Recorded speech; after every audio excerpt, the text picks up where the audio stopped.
craziest story, well, gosh.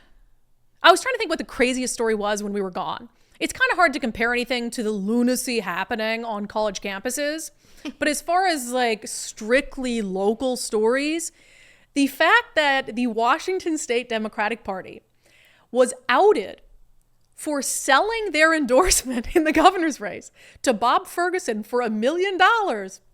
Just about the best news I've ever heard. This segment is brought to you by Eastside Weight Loss Clinic. Some patients, like me, can lose 20 to 30 pounds in a month or two. Schedule your free 15-minute consultation today at eastsideweightlossclinic.com. Between a zebra and the state Democratic Party being absolutely ridiculous and incredible hypocrites, I don't know what I like more. So, of course, this comes off of the state Republican Party convention, which I do think was a mess. And I've talked about that on the show. And I thought the endorsement process was a disaster. And then after that, the Democratic Party for days and Bob Ferguson, they were like, the Republicans are in shambles. They're divided. They're this, they're that. They're a mess. They're a joke, clown show, whatever it is. And then it comes out that, Republican Party convention might have been a little bit spicy, but at least they didn't sell their endorsement in the governor's race to Semi Bird for $1 million, because that's what the state Democratic Party is doing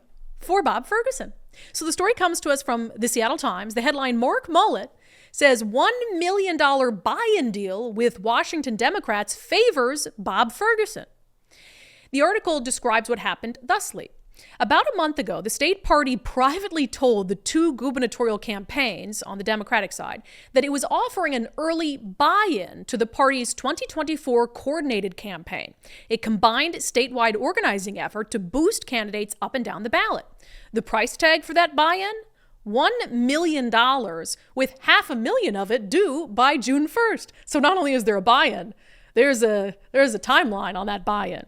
Only one gubernatorial candidate would be given the buy-in opportunity, with an ad hoc committee of appointed party officials interviewing both and making a recommendation, according to a late March email sent by State Democratic Party Chair Shasti Conrad. So clearly Mark Mullet, he talked to the Seattle Times, not happy about this, is like, you want me to buy in? First of all, I don't have $1 million to give you. There's only two of us, and only one of us has $1 million in their coffers to give you, and it's Bob Ferguson.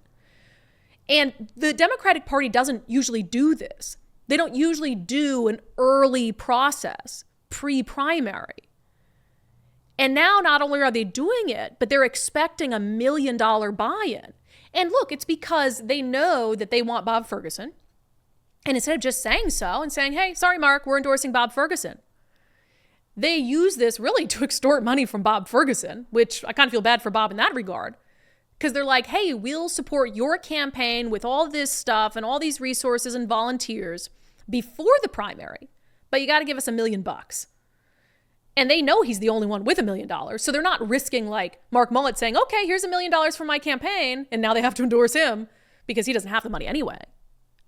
And the Seattle Times posted this full article this full mailer that went out to Senator Mark Mullet and his team. It literally says, to Senator Mark Mullet and his team, from Chair Shasti Conrad, Washington State Democratic Party. And it's actually a really interesting document. It's a couple pages of their strategy, their 2024 strategy, which I hope Republicans are studying that thing front and back so they can learn what's going on.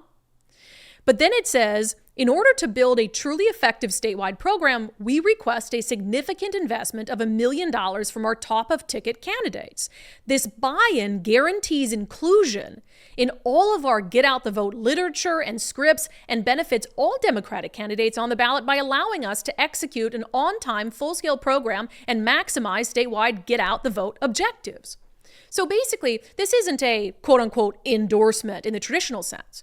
But it is saying that the Democratic Party's sole support in the governor's race will be for you before the primary. All of our get out the vote efforts, our coordinated campaign, everything for you. So it is an endorsement. It is an endorsement. And he's buying it for $1 million. Shasti Conrad told the Seattle Times she was unavailable for an actual interview, she told the Times. Shocking, because I'm sure I imagine they were livid at the Mark Mullet campaign for complaining about it. But they got caught.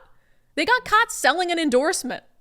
Good for Mark. They had to. If Mark is, I don't know if it's said in the Seattle Times whether Jim Brunner found this and then went to the Mullet campaign or whatever it was. Okay. But it's hilarious and I love it.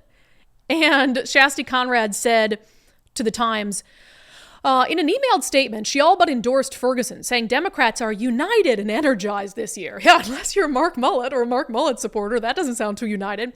Quote, after interviewing both candidates and considering the unanimous grassroots support from local and county parties, the Washington State Democratic Party enthusiastically offered AG Bob Ferguson the opportunity to participate in our 2024 coordinated campaign and assist our primary turnout operations. She said in a statement, in this unprecedented election year, we have no time to waste. I love how they still went through with these totally fake interviews of both Bob and Mark Mullet. Like, hey, we're going to interview you to see which of you we're going to allow to be part of our coordinated campaign with $1 million buy-in, knowing that they would never choose Mark Mullet and knowing he didn't have $1 million, even if he would have given it to them, which I don't think he would have. And he points out the hypocrisy of it in the Seattle Times article in his quote with Jim Brunner, because one of the interesting things is that, and I think he makes a valid point, would they do this if both the candidates weren't white? I don't think they would. Because imagine if you had a woman of color running for the governor's office and she hadn't raised $1 million. They wouldn't then give it to the white guy who'd raised more money when the woman of color didn't have enough money to give them. So they would never do this if this weren't, it sets up a crazy precedent. They would never do this if it weren't two white guys.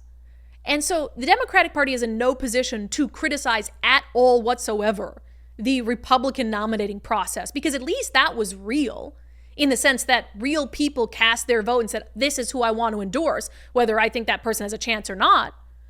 At least it was actual human beings in an open, transparent process that was public. No, you sold your endorsement to Bob Ferguson for $1 million. It's morally bankrupt and it's incredibly hypocritical.